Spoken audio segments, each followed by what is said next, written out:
నమస్తే, welcome to KTV Telugu. నేను Vasant. Machine 2024 విజేతలు ఎవరో కార్యక్రమంలో తూర్పుగోదావరి జిల్లాలో కీలకమైన నియోజకవర్గాల్లో ఒకటి కొత్తపేట.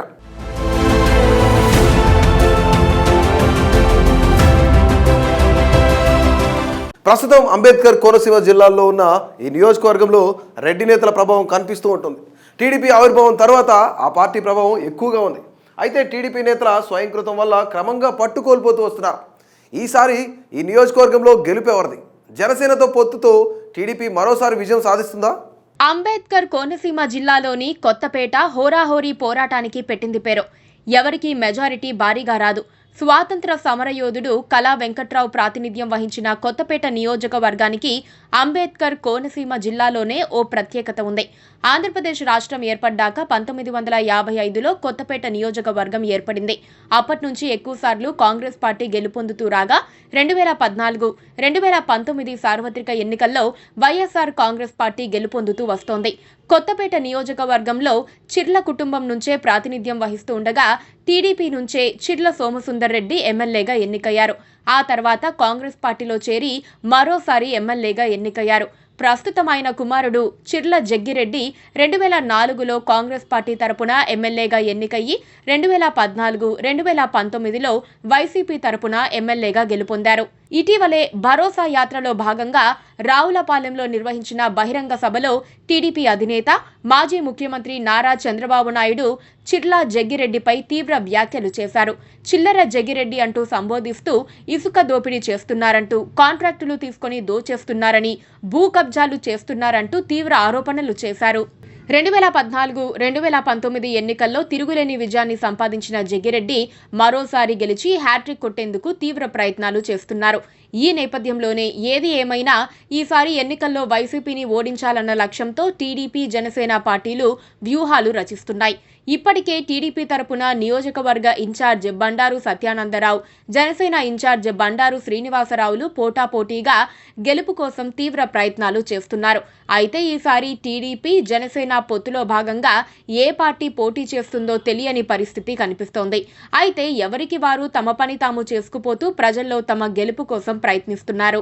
వైసీపీ గెలుపు కోసం ప్రభుత్వ whip, Kothapeta sitting MLA Chirla Jaggireddy తీవ్ర ప్రయత్నాలు చేస్తున్నారు.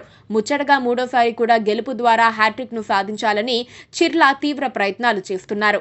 ఇందుకోసమే వైసీపీకి సాంప్రదాయ ఓటింగ్ గా ఉన్న ఎస్సీ, బీసీ ఓటర్లతో నిరంతరం టచ్ లో ఉంటూ చెక్కుచెదరని ఓటు బ్యాంకుతో విజయం సాధించాలనే పట్టుదలతో పనిచేసుకుపోతున్నారన్న ప్రచారం సాగుతోంది.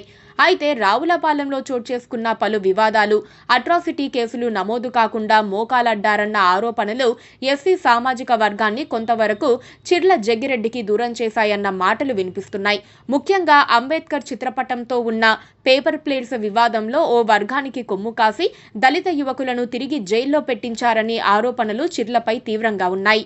ఇదే సమయంలో కాపు సామాజిక వర్గానికి కాపు కాసుకుంటూ అదే సమయంలో ఎస్సీ వర్గీయుల్లో పట్టు సాధించాలన్న పట్టుదలతో బండారు సత్యానందరావు నిమగ్నమయ్యారన్నది కూడా వినిపిస్తోంది. ఇదే ప్రాంతానికి చెందిన శాసనమండలి మాజీ చైర్మన్ రెడ్డి సుబ్రహ్మణ్యం, ఆయన సతీమణి కూడా కోనసీమ ప్రాంతంలో టీడీపీ నుంచి కీలకంగా పనిచేస్తున్నారు. బీసీ సామాజిక వర్గానికి చెందిన సుబ్రహ్మణ్యం ద్వారా కూడా బీసీ వర్గం నుంచి టీడీపీకు అనుకూల ఓటు బ్యాంకు లభిస్తే ఇక టీడీపీ, జనసేన పొత్తుతో విజయం తథ్యమన్న ధీమాతో రెండు పార్టీలు ఉన్నట్లు తెలుస్తోంది. 2004లో కాంగ్రెస్ పార్టీ అభ్యర్థిగా పోటీ చేసిన చిర్ల జగ్గిరెడ్డి టీడీపీ అభ్యర్థి బండారు సత్యానందరావుపై 2271 ఓట్ల మెజారిటీతో గెలుపొందారు. 2009లో ప్రజారాజ్యం పార్టీ ఆవిర్భావంతో ఇక్కడ ముక్కోణం పోటీ జరిగింది.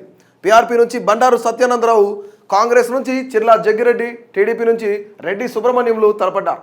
ప్రజారాజ్యం నుంచి పోటీ చేసిన బండారు సత్యానందరావు జగ్గిరెడ్డిపై 2470 ఓట్లతో గెలుపొందారు. 2014 ఎన్నికల్లో టీడీపీ అభ్యర్థిగా పోటీ చేసిన సత్యానందరావుపై చిర్ల జగ్గిరెడ్డి కేవలం 713 ఓట్లతో గెలుపొందారు. 2019 ఎన్నికల్లో టీడీపీ అభ్యర్థి సత్యానందరావు, జనసేన అభ్యర్థి బండారు శ్రీనివాసరావులపై 4038 ఓట్లు మెజార్టీ సాధించిన జగ్గిరెడ్డి విజయం సాధించారు. మొత్తం 2004 నుంచి పరిశీలిస్తే కొత్తపేటలో ఏ పార్టీకైనా స్వల్ప మెజార్టీ మాత్రమే లభిస్తుందన్నది తెలుస్తోంది. ఈసారి కూడా అదే స్థాయిలో పోరాటం ఉంటుందని, అయితే ఈసారి తేడా జనసేన పార్టీనే. గత ఎన్నికల్లో జనసేన పార్టీ అభ్యర్థి 35,000 ఓట్లు తెచ్చుకున్నారు. టీడీపీ అభ్యర్థి ఓడిపోయింది కేవలం 4,000 ఓట్ల తేడాతోనే. స్మూత్గా ఓట్లు ట్రాన్స్ఫర్ జరిగితే టీడీపీ జనసేన కూటమి అభ్యర్థి ఘన విజయం సులువవుతుంది.